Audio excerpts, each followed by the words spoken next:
Show me love.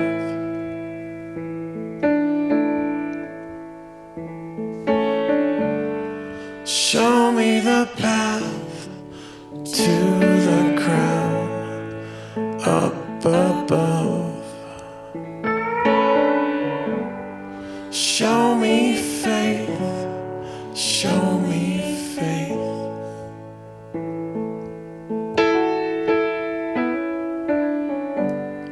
Show me the constellation, the love that's innate. Yeah, yeah, yeah.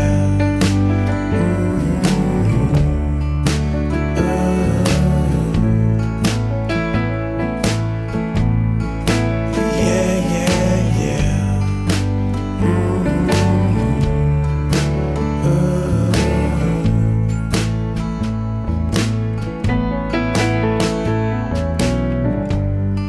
Have the time to talk to you.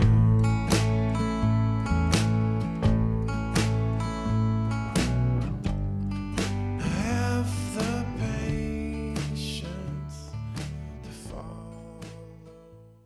Like that he has these mains in different cities, or he has speakers in different cities and stuff, that he wants to, like, you know, mix and match stuff. I keep telling him that that's not a good idea. That's a bad idea. That's It's a bad. horrible idea. That was a great pyramid of diplomacy there. That was awesome.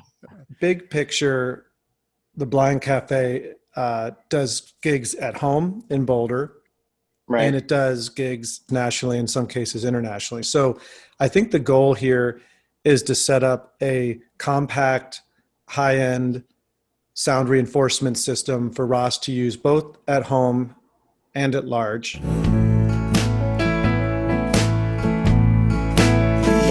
yeah, yeah.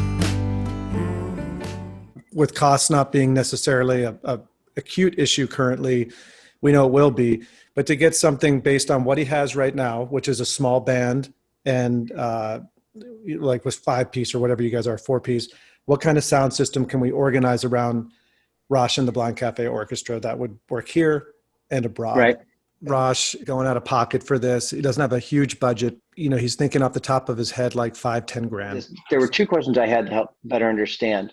The musicians they're in the same space as the diners, yes? Yes. Does that mean the lights that's on their gear are also off? They're taped. Yes, there is no light anywhere. The challenges I see there are, you know, the engineer is going to want to be in the room closely monitoring where the audience is so they can mix correctly. At this last one, the engineer was behind the room in sort of like Okay. a storage closet in the dark. Yeah, right.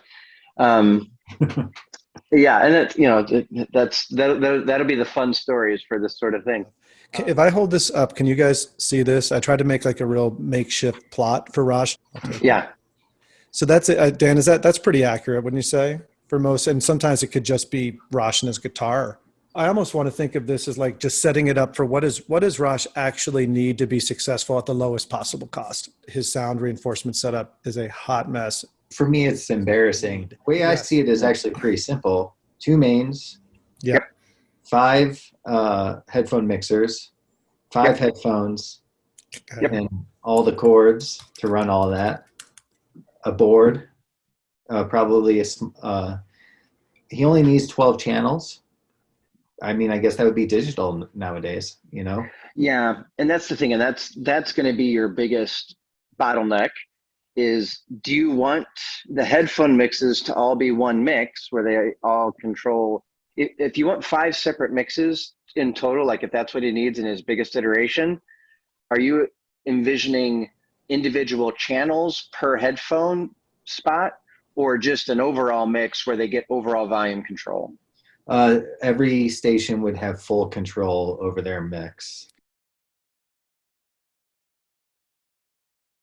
You could do it with Ethernet cable if you get the Behringer system. If you're doing just the serial connection, the point to point to point, the beautiful thing is that's one Ethernet for all your ins and outs. You know, it's just all going down, and then you're daisy chaining, but those are short Ethernet runs. And, you know, we could custom make Ethernet lengths for you. It's more work on the front end, but it's in theory more stable until something goes wrong. And then again, the troubleshoot, you just have to start going, okay, is it DHCP? Is it this? Is it that? Is it whatever? When you're running serial, the problem is if one connection goes bad, then everything down the chain goes bad.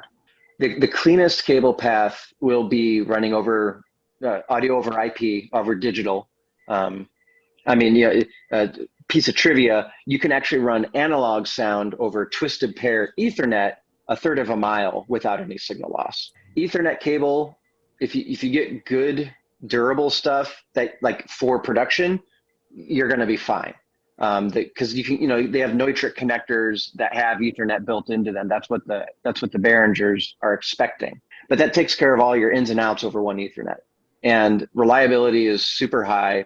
Because I've been to churches before that have had that setup where every musician has their own little Behringer interface at their position, and there's just one Ethernet running up to them. That's all they need.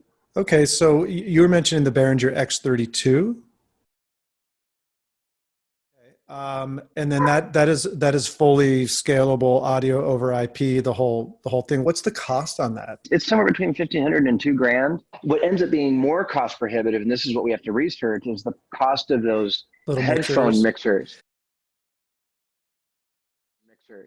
I think they're anywhere from like $300 to $450, somewhere in that range. What you end up doing is some of them I think are 8-channel and some of them are 16-channel.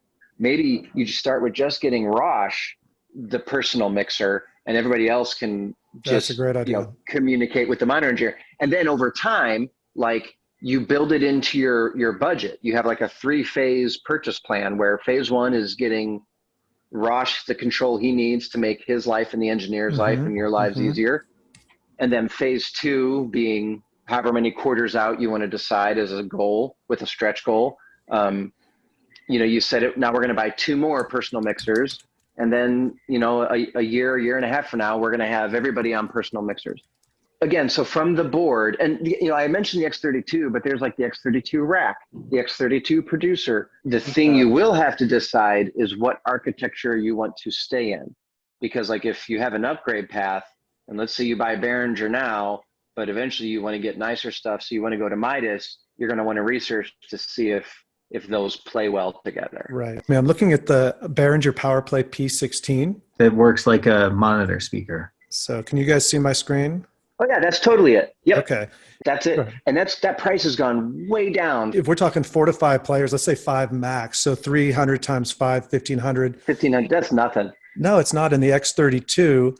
We'll look up that real quick, but so we're getting into the $3,500 range with that, and then a couple of pair of monitors. So we're getting under that $5,000 mark, and you guys have microphones and presumably the cabling and the stands and the clips and things like that. We have to put the cabling, maybe not microphones, but definitely the cabling, the stands, and the clips into the equation. So the only thing about the X32, and I will mention this as a concern, if it goes on the road, at some point it will break.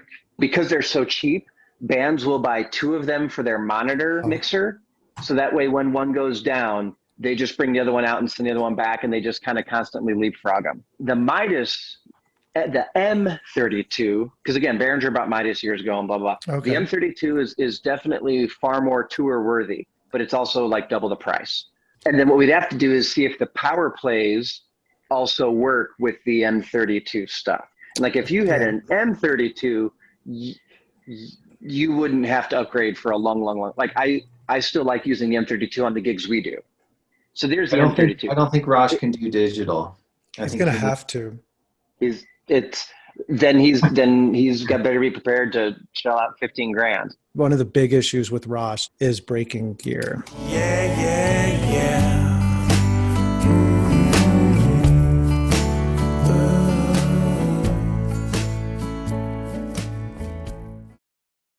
Based on what I'm seeing here is that the Midas stuff plays perfectly well with that. Is that what you're reading too?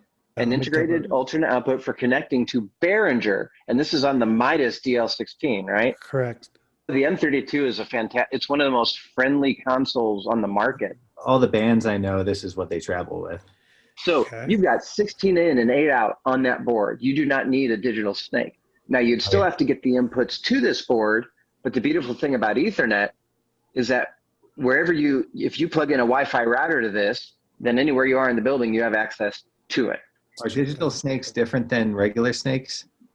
Well, the difference is you only have an Ethernet cable rather than individual copper runs for, because every mic channel is 3 conductors, right? 1, 2, and ground. So that's why snakes are this big. So in analog, that's why you have the weight. With Ethernet, it's all digital. It's all ones and zeros. All right. So we have the Behringer M32. We have the Midas, our Behringer X32, the Midas M32.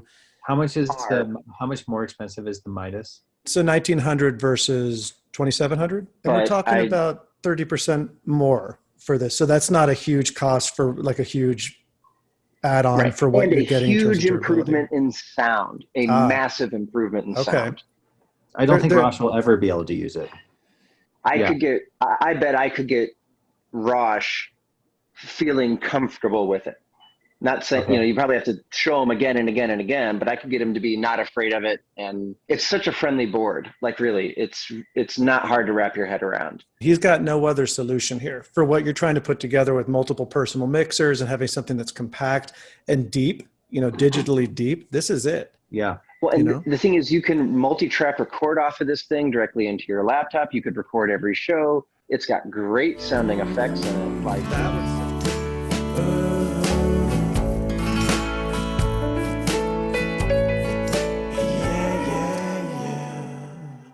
Rosh is always wanting to record his live stuff. So that would be meaning you can just do a simple digital output into your Pro Tools or whatever on your laptop and just hit it. That would be huge for Rosh, Dan. That could either be multi-channel or a stereo. Yeah, because I believe there's a USB output on the back of this thing that allows it to be a sound interface. There it is. Yeah, those two. I believe you can see the USB-B that's there. That can go directly into your laptop and you could track directly to Pro Tools, Reaper, whatever. But you can also, if you get a big enough SD card, you can multi-track directly to 2 SD cards. Yeah, that's USB. So that basically turns the Midas into a sound card. And just a cool little thing here is if you were to record one of his shows and multi-track it, you can actually reroute the sound from your DAW back into the Midas and do a virtual sound check with no musicians there. So I think we really focused in on the possibility for a mixing board, digital console for Rosh, and also the possibility of some really highly compatible headphone personal mixers. So this is a great start. And I think maybe we'll talk about mains. Get the K12s, K12.2s. The only other thing I would say would sound better are the Martin, I don't remember, the Martin Live series, but they're like $400 more per box. And you're not going to get much more out of them. Bang for your buck. You're not, in plus minus $300 or $400, you're not going to get something that sounds $300 or $400 better. If you wanted to have backups eventually, get the 8-inch version of these. They would limp you through a show. Basically, what we talked today in terms of cost, we'd be looking at $1,800 for monitors. We'd be looking at $2,500 for the console, and then we'd be looking at what else were we? Oh, the personal mixers, about $1,500. So that gets us to $7,000 for a whole setup. No fail safes yet, but just like a whole $7,000. Super grateful to have you on this conversation because it's nice to get some pro tips and pro insight into this stuff.